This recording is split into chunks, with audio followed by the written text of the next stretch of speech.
Hello, good morning, Texas and Louisiana. We are live on Smart Money Culture TV. I have my trusted brother here, David Porter. He's joining us from Dublin. I am in Washington, D.C. How are you, David?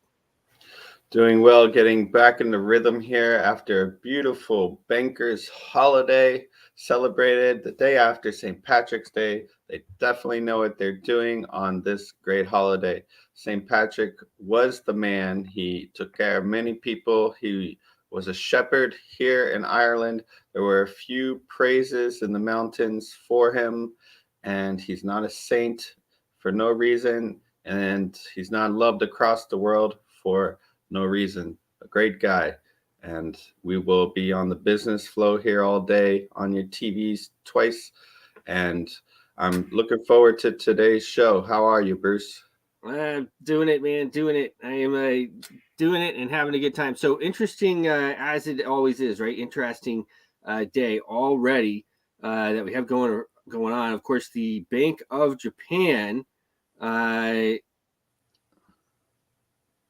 Bank of Japan is it raised interest rates for the first time in 17 years. Okay, and that has set off a cascade of events. Of course, everything was kind of ready for a bit of a meltdown anyway. You had, of course, Solana was up into the stratosphere, and actually, from what I understand, we're going to have somebody from Solana joining us in the last part of the show as well, and we'll have him come on, the Solana gentleman, on in the last quarter at the 46 mark. So if he can come early, that would be great. And get on here. And then, of course, you have this, of course, that was so high. Bitcoin was so high. We've been saying, of course, there's going to be there has to be a pullback, guys. Pullback is healthy, all these types of things. And, of course, here we are, a fairly major pullback across the board. And it's interesting, too, because, of course, the Bank of Japan is, they have had negative interest rates for 17 years at various rates of negative, and this now going into they raised it 10 basis points, but we went into a global kind of meltdown. I mean, the markets were all down. They seem to be trying to recover now, but again, everything's puffed up so high. And what the real basis, the problem that we have here is that people are losing trust in the central banking cartels. And, they're starting to figure out the central banks are a cartel. And one of the big problems that they're having, of course, with this Bank of Japan, I mean, it's only 10 basis points, right? I mean, that 10 basis points is 0.1%. Okay. That's the way the basis points are. 75 basis points is 75% of a point. 50, that's the basis point.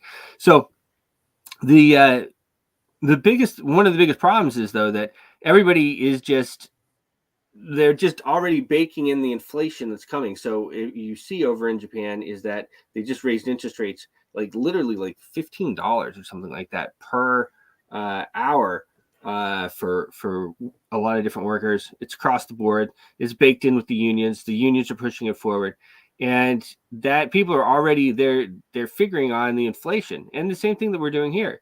The inflation is skyrocketing, and people are starting to say it again. I see it in my feed. Oh my gosh, this is nothing compared to what's coming. And oil is sticky. It's sticky over $80, and it's like one of those moments where we went north of $80. I don't know if we're going to return back anytime soon. It's sitting there. I mean, slightly down today. It's like 25 basis points. 0.25% down or something like that, but it's still at $82, and they're going to try to keep that price down as much as they can. But the inflation is the answer that everybody has, is to print more money, and that's what Biden wants to do. He wants to print more money, give more money to people. Bank of Japan wants to print more money, give it to people. The central bank in Europe, they want to print more money, give it to people. So the answer that the central banking cartel and the people drunk on printing money have to answer inflation is to print more money, which makes inflation worse. And it also, remember, when the central banking cartel issues you money, and the central banking cartel owns the Federal Reserve in the U.S., but it's the Bank of Europe and Bank of Japan and on and on. They've distributed themselves throughout the world. And if you don't have a central banking cartel running your country, then the U.S. is at war with you pretty much constantly. Just look at Syria and Russia. If you want to, and Gaddafi, he didn't even last very long. If you question that, so the first title I put was, is this the kickoff of the total global financial meltdown? Well, maybe that's too dark. These things have they have kind of a way of, there's a lot of really smart people, of course, that get involved. So it may not be the meltdown. We are due a big meltdown. Housing is way up. Inflation is through the roof. And now if it'll be interesting, and I know Matt talks about it quite a bit on the in the middle segment of the show, the Market Watch, and that is that, what is our central bank going to do? What is the Federal Reserve going to do when they meet next time? Are they going to raise interest rates? I don't think so. I don't think they can. But inflation is out of control. They're now the Federal Reserve. So right now, they've always said our whole life, 2%. We want a 2%, 2% inflation. And 2% inflation just means that's what they think that they can tax you, because inflation is a tax. They're just printing money, and they're diluting your money, and that's tax. But 2% is what they felt like they could get away with without everybody revolting, okay? Because, of course, it's not a tax from the government. It's a tax from the central bank. And it's not really even 2%. You and I both know everything's up probably 20% at least. So however they figure out their numbers, now they're saying, okay, well, 3%. 3% is going to be the new target. 3% inflation rate is what we're going to target. So already, I don't know, I always say double or triple or quadruple what these guys say. So if that means we're going to 30 or 40% inflation rate, that's going to be pretty rough. Now that could really be a reality as well. If we are at a point where, oil, it could be a reality anyway, but if oil, of course, okay, if oil continues to rise, that is you're going to feel that in your pocketbooks too. That's going to be really something else. So, excuse me. Starting to get over it. I got a little bit of the Wuhan flu, I think. And the Wuhan flu. What's the talk about inflation over there in Europe? Well, they're not so thrilled about the inflation. And here in Ireland, they just had a vote about keeping their constitution.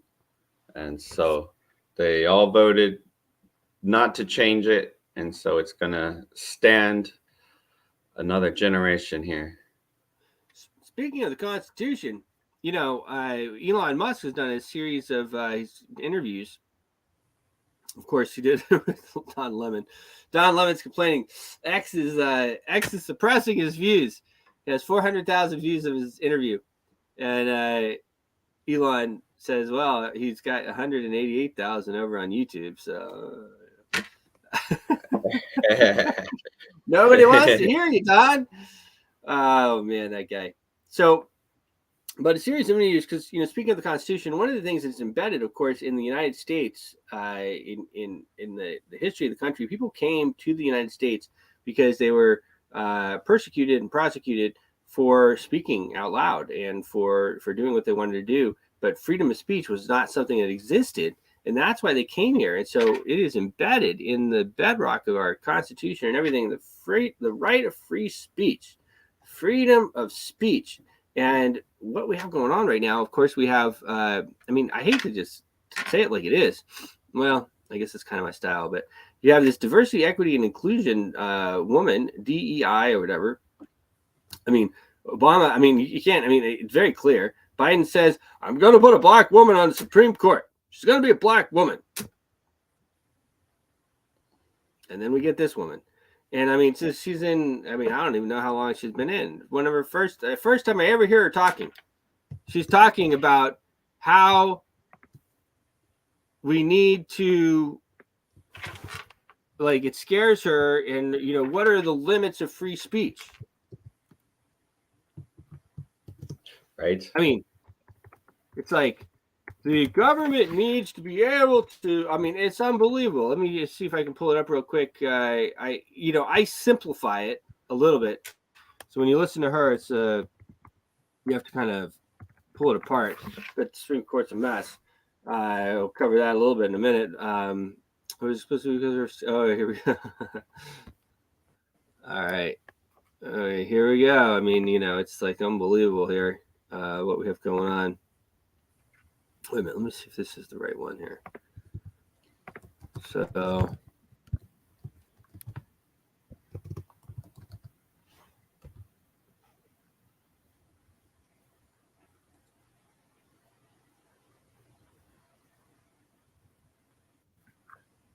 Yeah, all right. Let's work.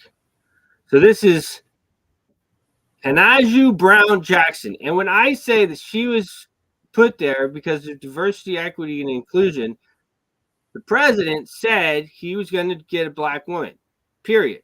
He didn't say he was going to pick the best person. He didn't say any of that stuff. He says, I'm going to pick a black woman, and then that's who we got. So it's like Don said on his interview. Well, no, they're not lowering standards, Don Lemon said to Elon. They're not lowering standards for diversity, equity, and inclusion. That's not right. And Elon says, I think you're making a false statement. So if the bar is to hire somebody because of their skin color and their gender, then you are not hiring for the best person for the job. I mean, that's the case. So by definition, the bar is not as high if anyway. So let's listen to this. This is scary Marxist stuff that this woman comes out with here. This is a judge on the Supreme Court of the United States. Justice Jackson? Well, my biggest concern is that your view has the First Amendment hamstringing the government in significant ways in the most important time periods. I don't know if you heard that. Your view has the First Amendment hamstringing the government.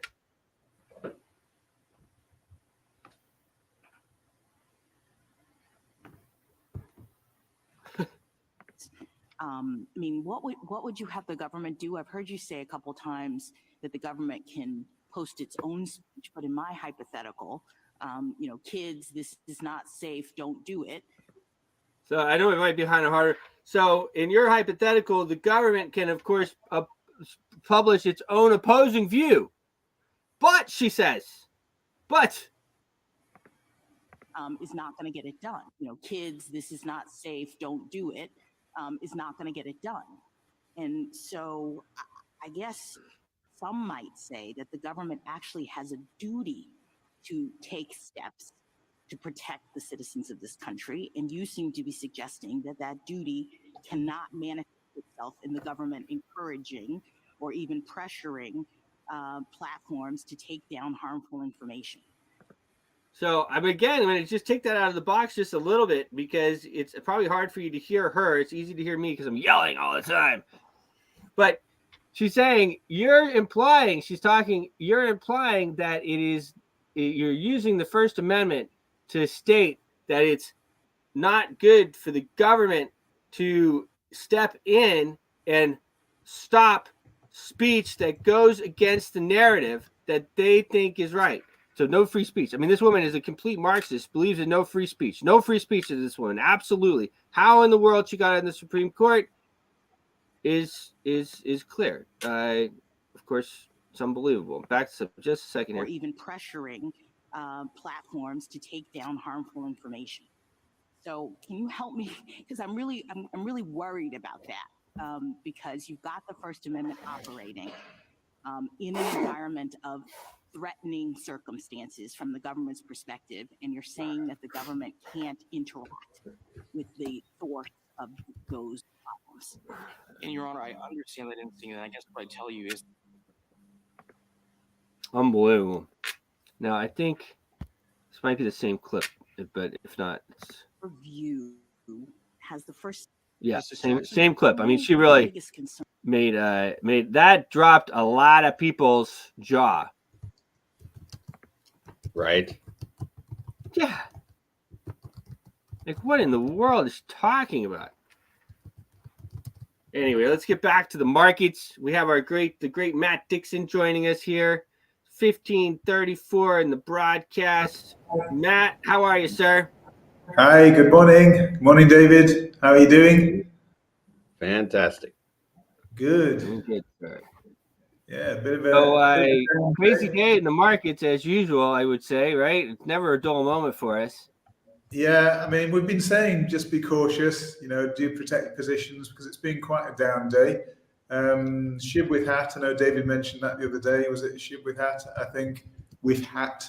That was down 40 something percent just about an hour ago. It's now down just 20%. So crazy volatile day, and these assets are so volatile. Yep. Yeah. So I'm just jumping onto sharing screen with a couple of the assets. Have you got that, Bruce? Yep. It's there. Good. That looks volatile. That looks Yeah, volatile to me. And that's Litecoin. So that's Yep. the one we've been following, and it's actually followed our expected trajectory really well. We've said it was a W. This triangle to the side was next wave, and then we said an ABC for the Y wave to the upside. That's precisely what happened. And then price, it actually went pretty well to our target area, somewhere around here. And then has been falling quite sharply ever since. So we're right near the bottom of this movement here now at $78.36. So Litecoin has come down a lot. Like in an up market, you always expect to get some kind of pullbacks. Same with the down market. I mean, this has actually peaked a couple of weeks ago now. It was on the 11th of March that Litecoin peaked. I think it's 11th or 12th of March, Litecoin peaked at $105-ish, somewhere around there. Yeah, $105. So we're now down more than 25%. Around 25% we're down actually from the peak just 2 weeks ago. So these are volatile, and as I always say, Litecoin, when you compare it with, for example, Solana, and I mentioned Solana because I've been focusing on it quite a bit lately, and I'm going to get somebody who's really knowledgeable on Solana. I'm going to, if it's okay with you guys, going to bring them onto the show probably tomorrow, just to look a bit more in depth into what Solana does, its use cases, and how it's involved in business, both on retail and institutional side, and the potential it has. I think it's a real bright one, a bright spot, although obviously it's fallen actually more than most of the market today.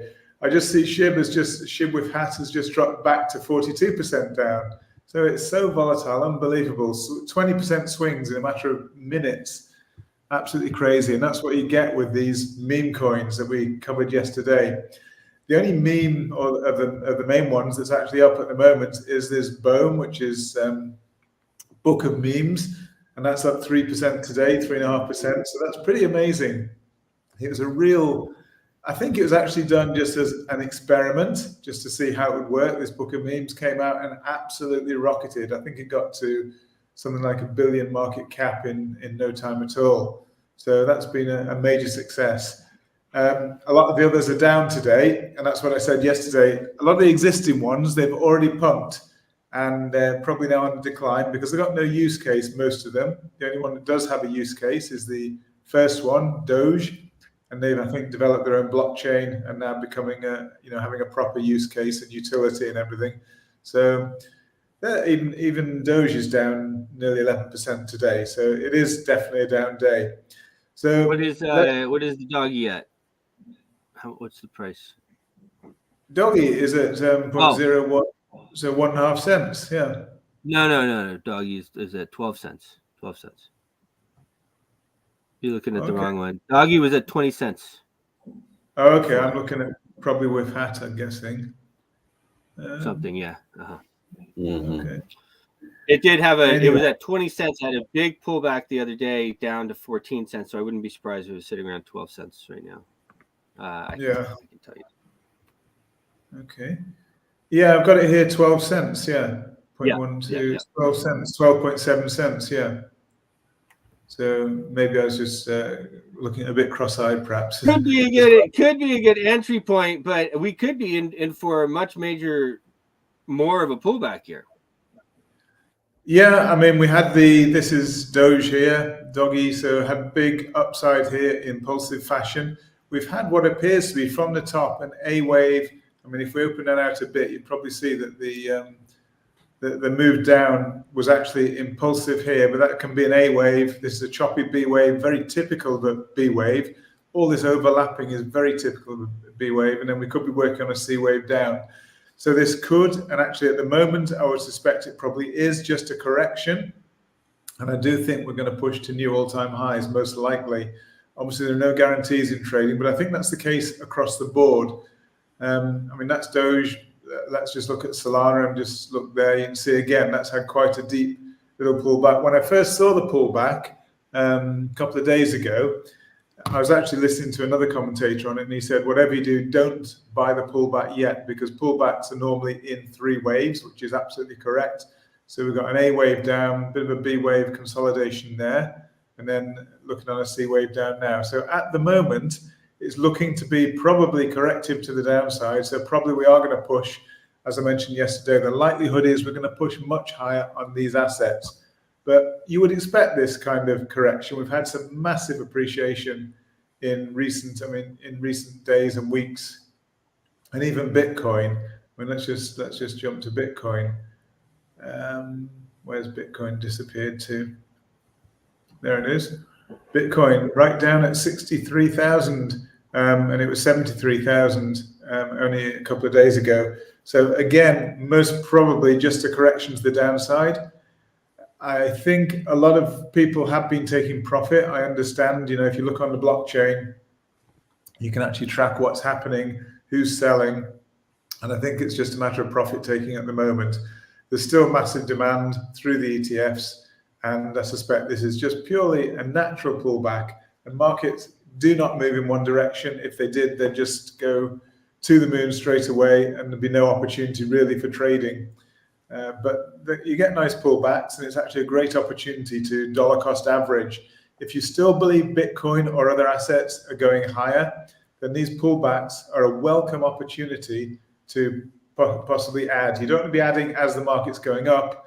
You always want to add to any position. And when I say add, you don't really want to go into any particular position or asset 100% of whatever you want going to commit to it. So say, for example, if you were going to commit $10,000 to Bitcoin, it would be unwise to put it in one go. So we have the term called dollar cost averaging. And so you enter at different levels. You never know quite where the bottom or the top is of any asset. You never know quite where it is. And that's why you do this dollar cost averaging to come in at different levels. So a lot of people became excited, and we saw that with the fear and greed index, where we saw it was at extreme levels. And so we expected there to be some pullback. So you don't have to take profit at these high levels if you think Bitcoin's going higher, which it most probably is. But when you get a pullback, if you've not committed everything along the way, when you get a pullback, it's a chance just to add a bit more to it. And then that means you're not always adding at the top of the market. If the market pulls back, you can just increase your position. Or if you're in a really profitable position, perhaps you've got all your assets into Bitcoin earlier on, as it goes up, you can actually start to take some off the table, so the very opposite. So kind of dollar cost averaging in reverse. You can take some profit. If you've doubled your money, why not just take half the money out that you've got, and then you've got all your investment back 100%, and the other half is just riding depending on the market. So there are many different strategies you can use to trade profitably. So XRP is yet another one that we've got this kind of support level. And when I say support, we can see it spiked down here a couple of times. We've had a few entries into this sort of little area here of support. So I suspect that might well be another area of support, somewhere around the 54 cent mark, for XRP. So we had a big move down, which was probably an A wave, an ABC move up for a B wave, and now we're probably moving down the C wave. That would make up a correction to the downside. Corrective means against the trend. And so we should then move into the impulsive phase, which is again more upside likely to come for XRP. So again, these are just buying opportunities. I mean, you don't know for sure it'll get down there. So if you're looking to buy, again, you can dollar cost average in, maybe buy some at these levels a bit more and a bit more as price declines. And then you hopefully get a good average price. And when price does appreciate, then it's looking really good. Even Ethereum with the amazing Denken upgrade that they worked on, and you can see here again from the high we had of over 4,000 just a couple of weeks ago. Again, around like Litecoin, around the 11th, 12th of March was the high on Ethereum, same as Litecoin. We've had an A, a B, and looks like we're pushing down the C wave. And right now we're at a kind of support area, and again you can see these spikes down that basically price tested lower previously and failed at this kind of support level, this narrow band here. And that so far has acted as support for Ethereum once again. That's now the third time it's acted as support. So this is a solid support. So if you were looking to add to the position, now might be a sensible, again, we're not giving advice, but it might be a sensible area with a stop loss just below. But I think in this market, you don't want to catch a falling knife. You might want to wait until you see some solid rebound from this level, because I think that the market may still have a bit more downside to come possibly. And it's good to look at oil, as Bruce was saying. The oil is, really pushed a lot above that sort of 80, quite a bit above the sort of $80. This consolidation area, you can see it's consolidating around this area. Wasn't able to really break above or below. And now we do seem to have had some kind of little break to the upside. It actually looks as though it's most likely in 5 waves with a 1, a 2, a 3, a 4, and a 5. And what I will just do, I'll just like to measure that wave 1, potential wave 1, using this Fibonacci measuring tool. Just transpose it to the wave 2. Well, certainly actually, maybe we just completed a wave 3, 2.618 here, just spiked that level. May get a little bit of a pullback now, and then possibly more to the upside again. So looking as though this may be in the midst of more upside yet to come. And we've seen there's still no resolution in the Middle East. So I don't know whether I missed the first part of the show. I don't know whether you discussed that at all, but you did mention yesterday, didn't you, that there's more trouble in the shipping lanes and so on. Is that right, Bruce? Oh yeah, the Houthis have now decided they're shutting down the Indian Ocean as well, which is big. And then Netanyahu is really under fire. I mean, we've been around long enough to see him lose power before. He was in power before. He lost it for a while, and of course they went after him. I think all kinds of law, legal stuff, and then somehow he got back in power again. It remains to be seen how things are. I mean, they got protests in the streets over there. The Houthis now are saying that if you don't stay out of certain areas of the West Bank as well, that they're going to attack. Yeah. I mean, remember, I've long said that April is a potential time of flare-up, and I've got some reasons for that I won't go into now, but we really need to keep an eye on this because this could potentially hurt the market short term. We are seeing the dollar index pushing quite a bit higher. I know everybody was saying dollar's dead.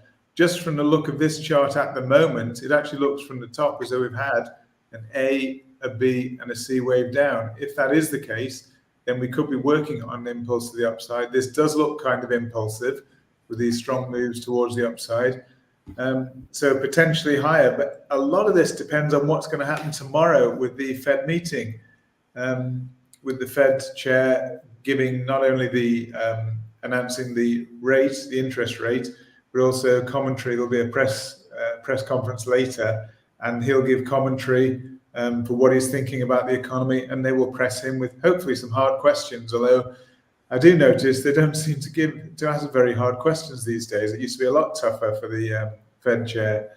They seem to be asking friendly questions, which isn't good because he needs to be held to account to actually try and delve into what are the real thoughts about interest rates, about the growth in the economy, the state of the economy, and why have they basically, well, I mean, they're saying, again, that's just sitting on the fence. And I think they need to be pressed hard for some answers. I think that's what effectively politicians should be pressed. That's what they're there for, to answer to the public. So What time is the meeting tomorrow? well, it's 10 o'clock Dubai time, whatever time that is your time. Okay, it's probably 2:00. I'll do the math on that. Yeah, so 10 o'clock. Yeah, I'm not sure. I mean, we start this show at 2 o'clock Dubai time, so you can work out the difference very easily there.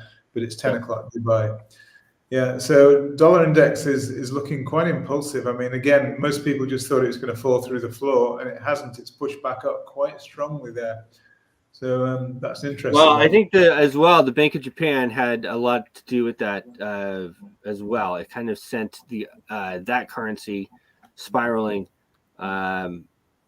It appears the U.S. dollar thrusting the U.S. dollar up. I think a lot of they're trying to move into dollars right now. Okay. Yeah, I'm actually just going to pull up the yen basically. So USD.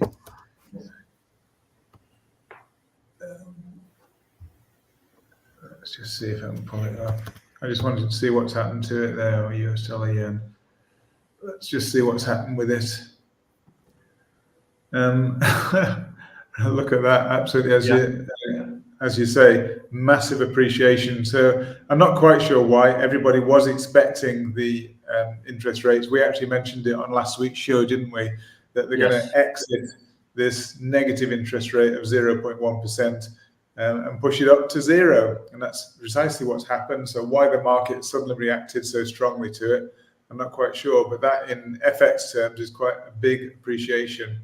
We're now, though, we're always talking about resistance and support and so on, and we can see here we're around that sort of resistance area up here, where basically the market. So let's just see if it can push through there. If it can't, then it will probably head back lower.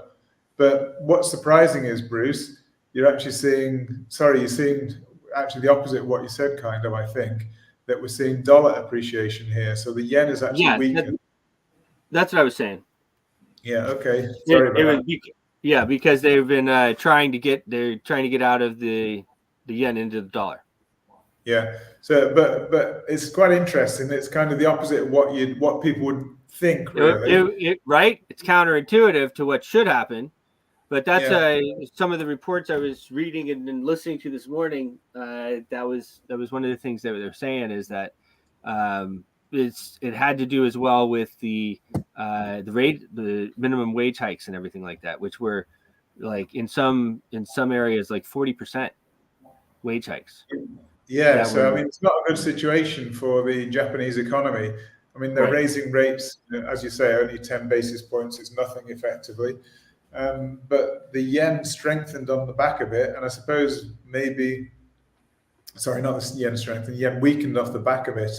And I'm not quite sure why. When you're raising rates, normally you'd expect the currency to appreciate because obviously, you're getting paid more interest to hold your money in yen. And yet the yen depreciated. So maybe the market is judging that the Japanese economy is in a bit of a mess, and this is kind of a knee-jerk reaction. I mean, 10 basis points really isn't enough to make any difference, I suspect. It's just paying lip service.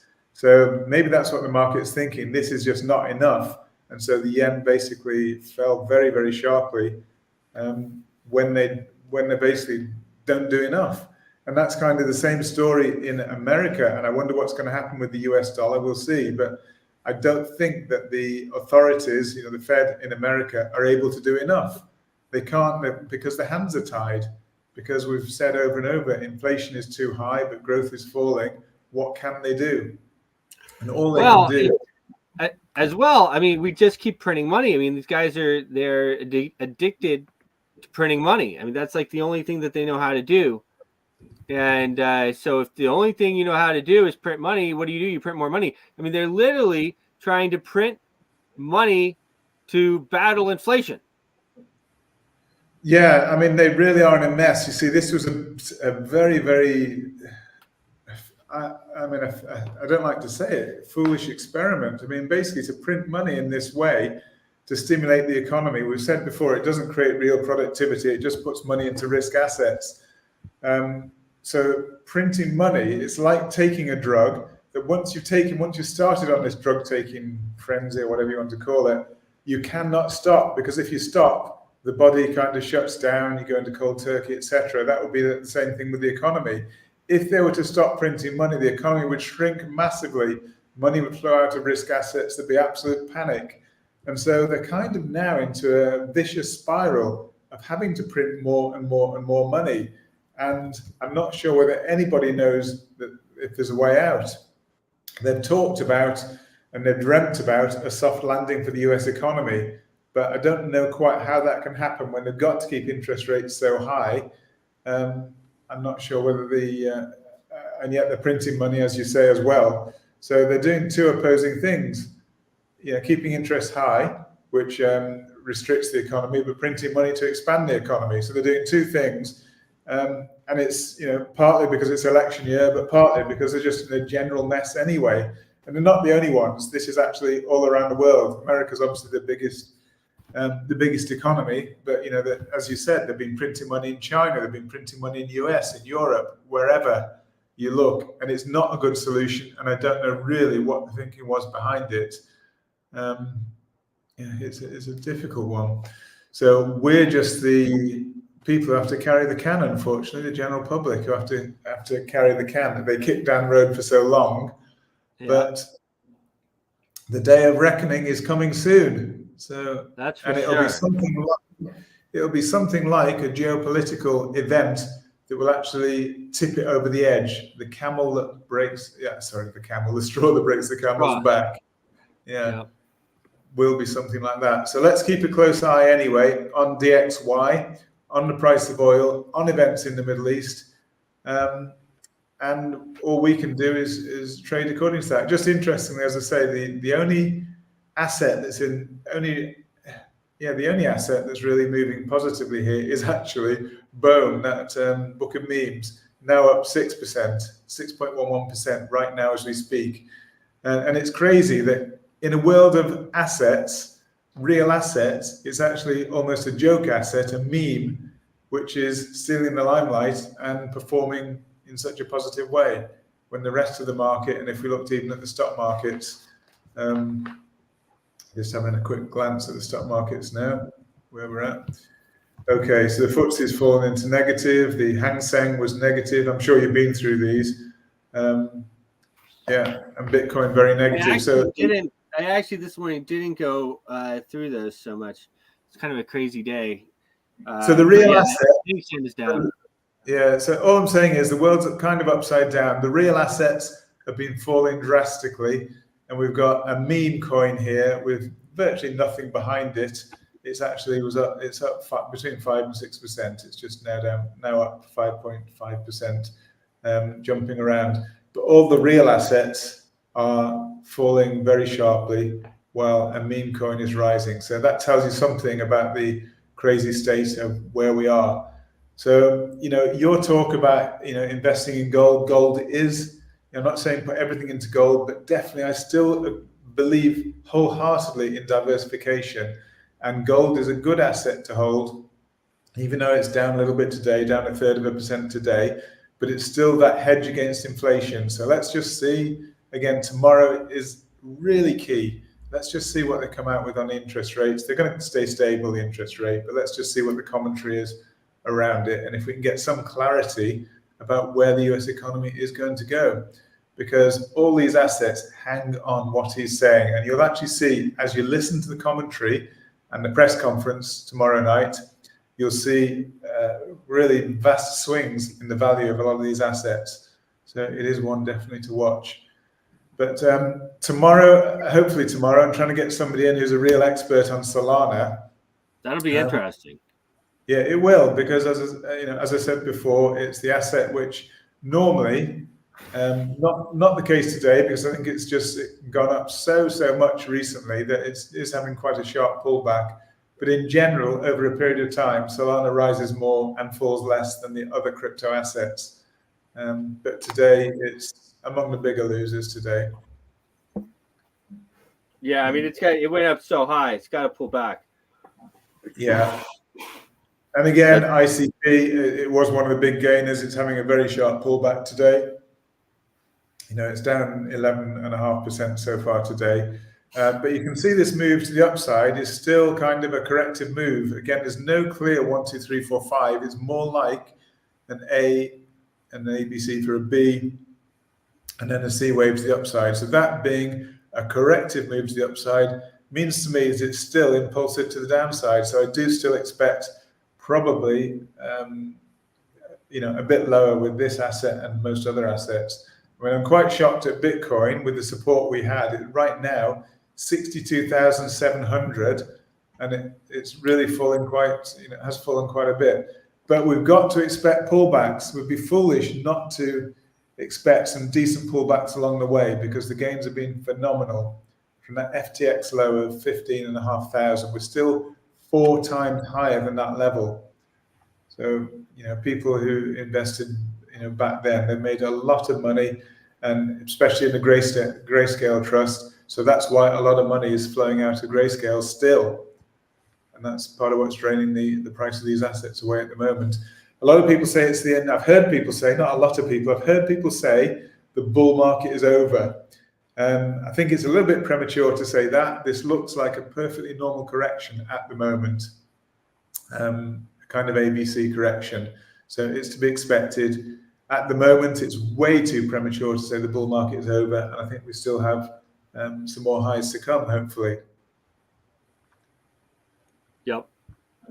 It is very high. I mean, historically, well, this time in between, though, I mean, if we could be in for a 20 to 40% pullback, I mean, historically, that's what happens in between 60 days and the halvening. Now, there's so much money involved now that it's hard to say if that will happen, but historically, that's what happens. Yeah, that's interesting. We looked at that the other day, didn't we? The various halving events and what happened to price around that. And Another one we looked at quite a bit is the S&P 500. And as I said, this final wave looked to be in some kind of corrective fashion: ABW, X, ABY, X, ABZ. So the Z is the end of it, a triple correction, some kind of triple correction here. It's unusual, but markets do sometimes go in sets of 3 waves, and that's what appears to have happened here, 3 sets of 3, finishing with this Z wave culminating here, and we do seem to pull back quite sharply.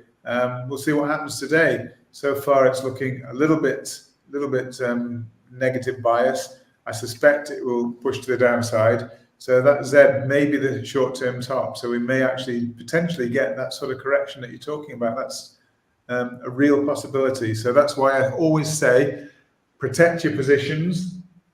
Never just believe it's going in one direction, because nobody knows for certain. So the art of trading is actually to try to not only make profits, but once you've made them, protect them. And that's firm advice here. Protect your profits. It's a very important part of the game. Absolutely. Yeah. So, and I think there's a lot of people sitting on some good profit, as I say, especially with Bitcoin has been phenomenal.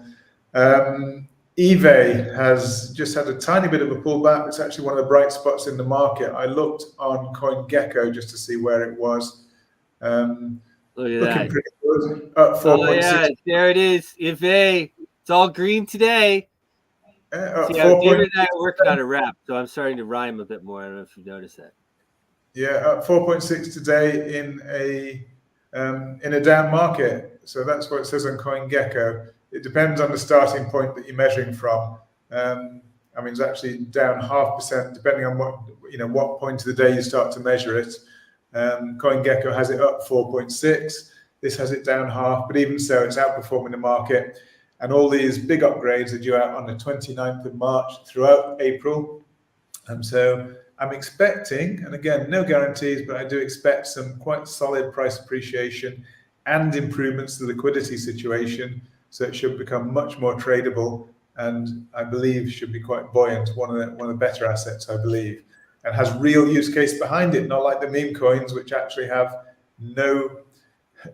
nothing behind them whatsoever, apart from just because it's a bit like these memes are like Ponzi schemes. Basically, it's the last person in is the one holding the bag. So they go up and up and up, and then eventually it can't go any further, and then people rush to the exit. And that's what it can be both. I mean, look at the doggy coin, look at SHIB. I mean, it can be both. But yes, there's a lot of that. There's a lot of them, so of course there's a lot of that too. But of course, doggy coin was initially started as a kind of a joke. Yeah, but it now has some real use case behind it, so it's actually very different. Not really a meme coin anymore. It's actually evolved from being a meme coin because they put money to good use and have actually developed some use cases behind it. And those markets are so liquid.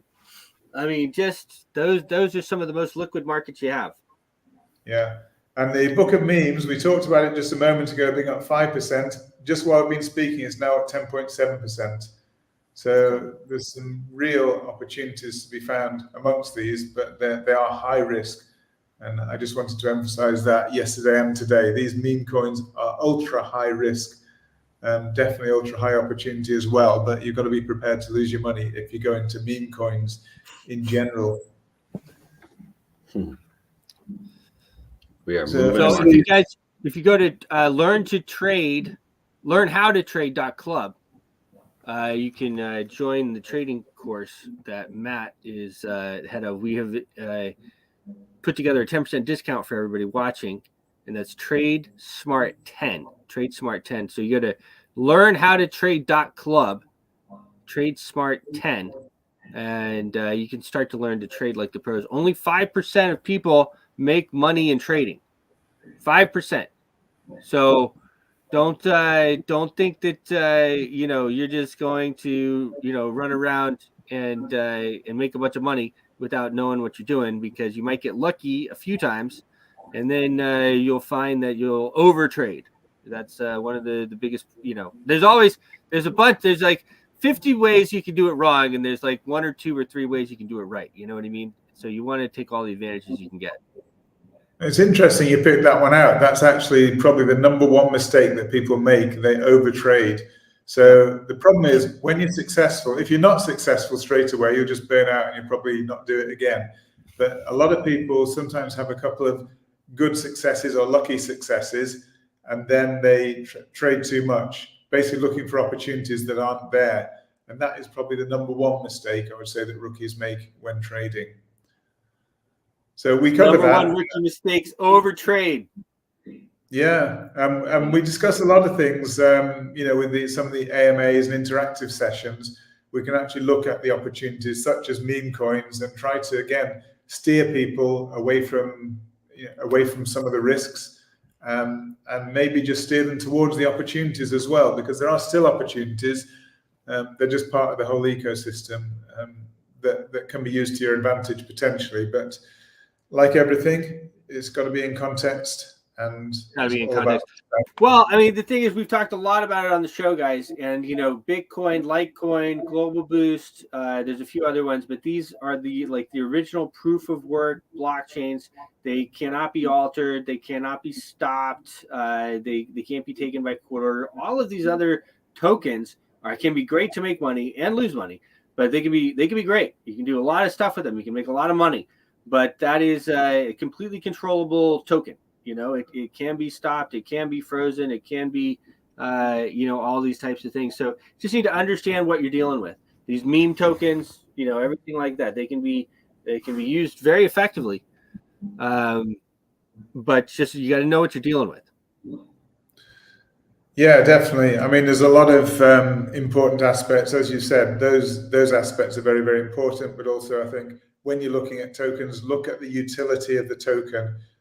Does it have utility? And one of the problems eBay had actually in the early days, and even right up to today, really, we didn't really have the utility built in, which is one of the reasons why we have gone to one of the top token security companies in the world to reassess that and to actually ensure that we have proper utility. That means that the token actually has use, has economic use, reason for people to hold the token. So by holding the token, you actually get some benefits from holding it.